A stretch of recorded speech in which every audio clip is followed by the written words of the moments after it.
Ladies and gentlemen, colleagues and friends, honorable members of audience, good morning. It's a great honor and privilege to welcome you to our capital of Muqdisho for this most important meeting on security in Somalia.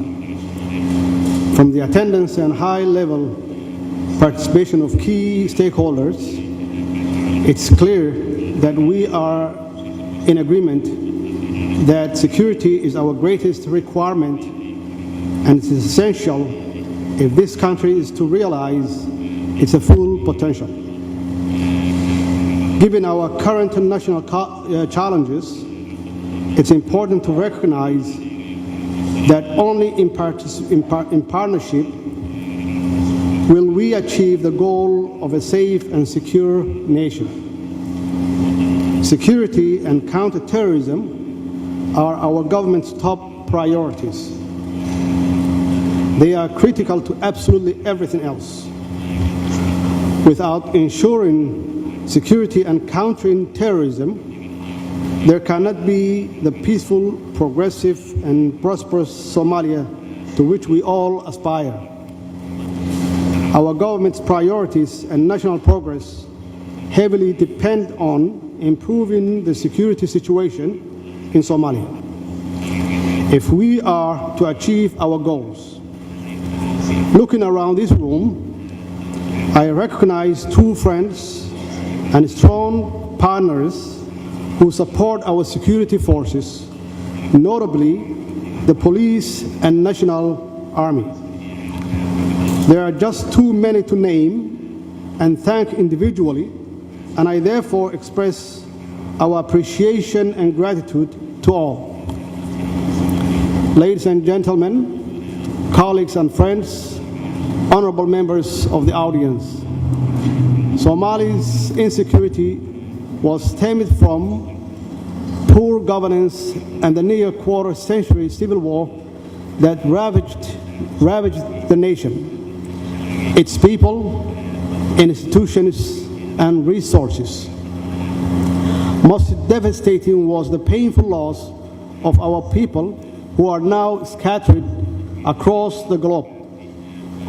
The impact of Somalia's national collapse and the rise of Al-Shabaab's violent insurgencies and terrorism have enormously weakened both our security and that of the region as a whole.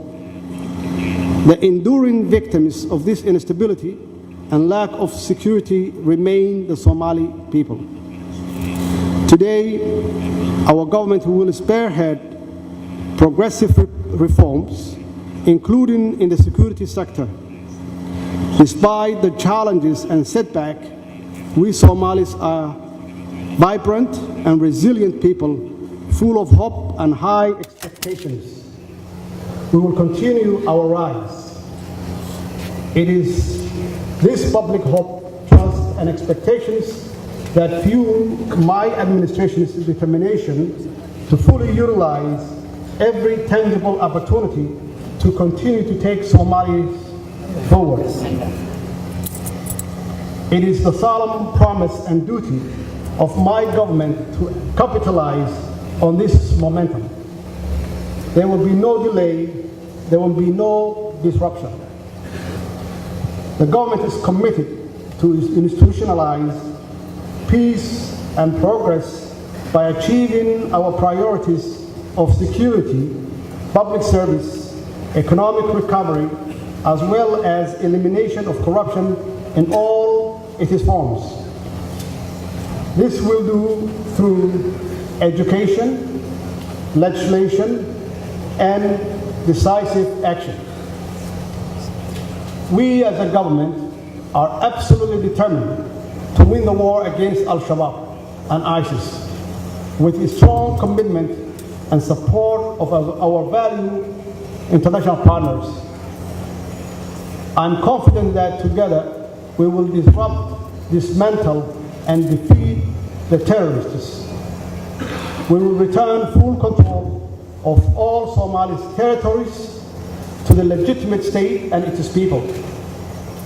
The Somali National Army and our partners, our AMISOM, have done significant work to return territories from Al-Shabaab across Somalia.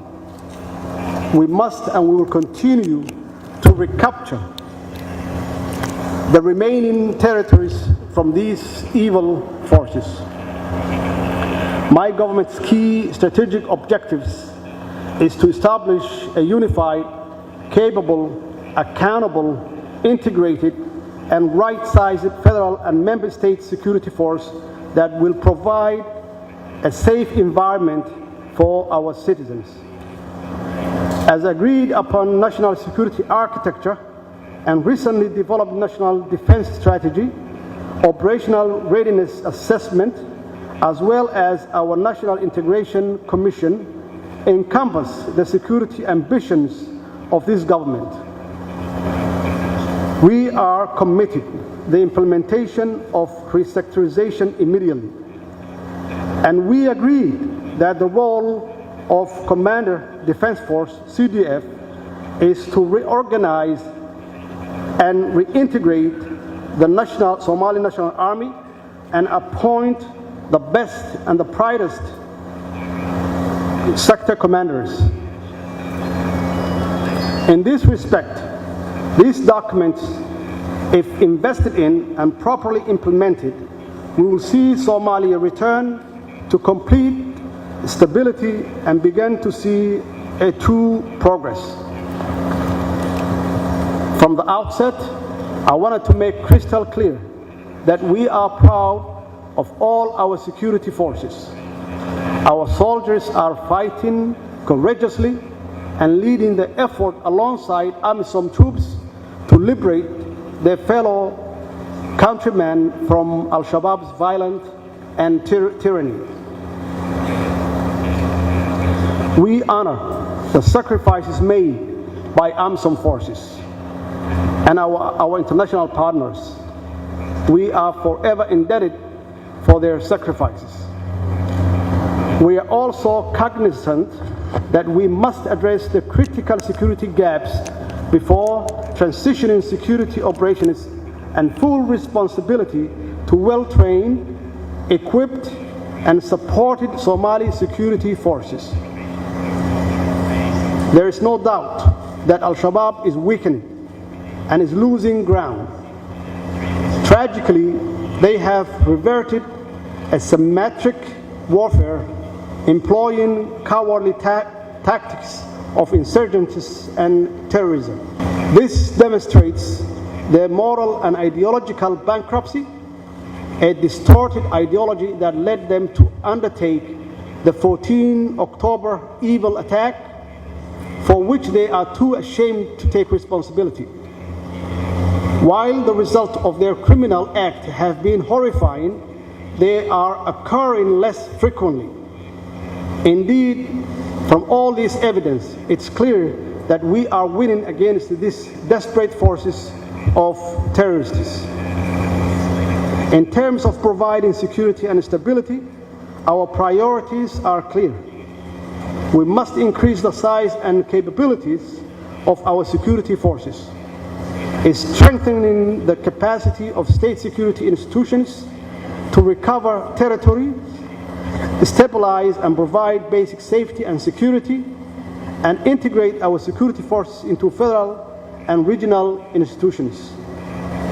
We are working tirelessly toward achieving all of these objectives, and we will do so with a continued commitment and increased support of our international partners. As I stated earlier, we sincerely understand that the accomplishment of our ambitious policy and legislative agenda truly hinges on the security and stability of our nation. Also, we must be mindful, however, that turning around a recovering state like Somalia requires patience, partnership, hope, and above all, significant resources. In the most recent London conference, I made clear this government's vision of liberating Somalia within 2 years by successfully implementing the national security architecture. In this short period, we have completed the operational readiness assessment for the police and the National Army, and we have begun the process of biometrical registering our soldiers for direct payments in a bank account. The operational readiness assessment is completed, and we have learned much about the strengths, gaps, and motivations of both the police and the National Army. We will use this information as a springboard to identify and implement necessary reform. The biometric registration of soldiers will be in line with the police reforms of the past and will bring the same benefit of direct payments and greater accountability and transparency.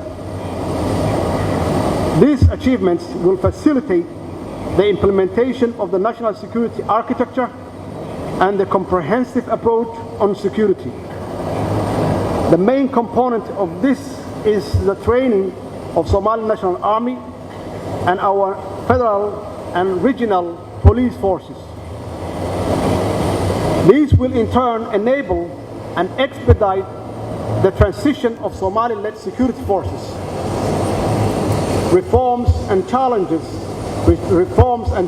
anywhere in the world.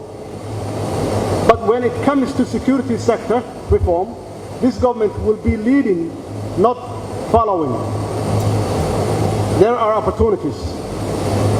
I am truly proud to state that the Somali people fully support the fight against terrorism. Our brave, resilient, and industrious people are tired of war and instability.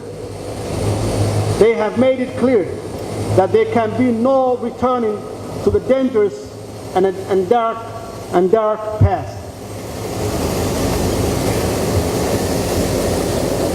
In all National Security Council meeting I had with the regional federal member states leadership who are present today, we agreed there is no greater goal than realizing stable Somalia by implementing the national security architecture.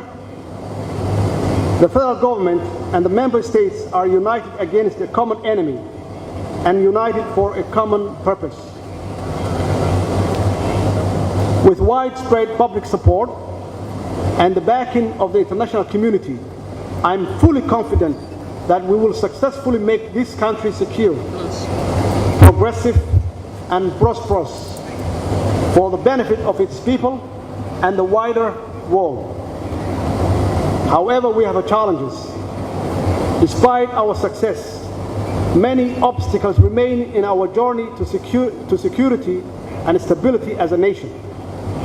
These include, but not are limited to, connecting newly liberated regions and providing stabilizing support in the form of coordinated aid, assistance, security, as well as local and regional economic development. Financing the security sector presents a significant challenge for which we have found a sustainable solution with the commitment and support of our international partners. As a government, we have prioritized domestic revenue generation, and in time, we expect to be able to cover the costs of running our government.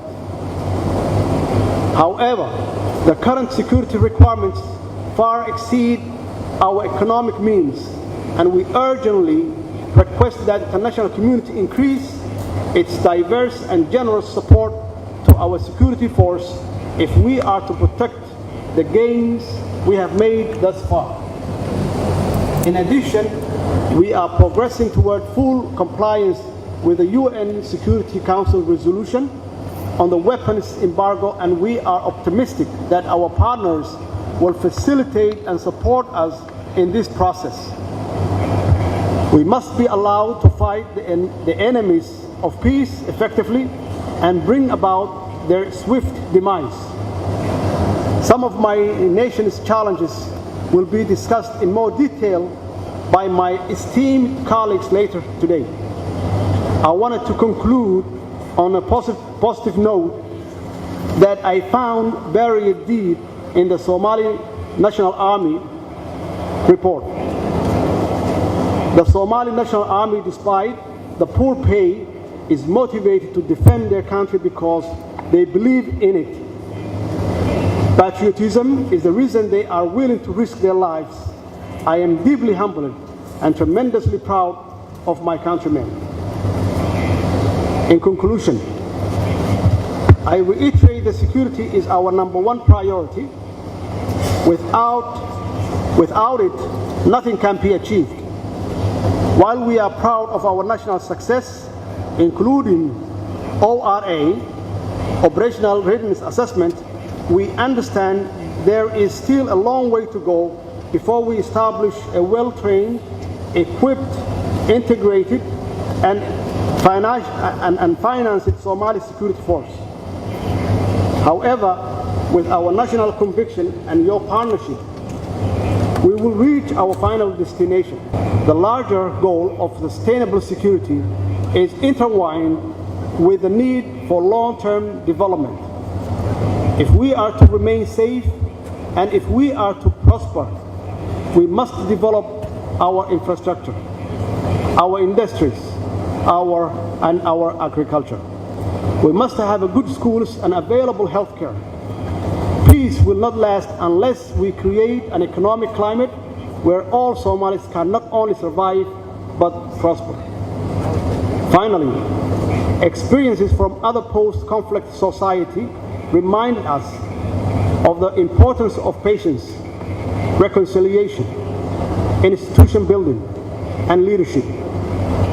There must be a clear strategy which involves ridding our territories of enemies, securing that territory militarily, and developing it to bring about lasting change. There can be no quick fix or magic bullets from those seeking a safe and stable Somalia. The benefits, however, are immeasurable. If you are once again for attending this crucial meeting, and I wish you all successful deliberation, and I thank you.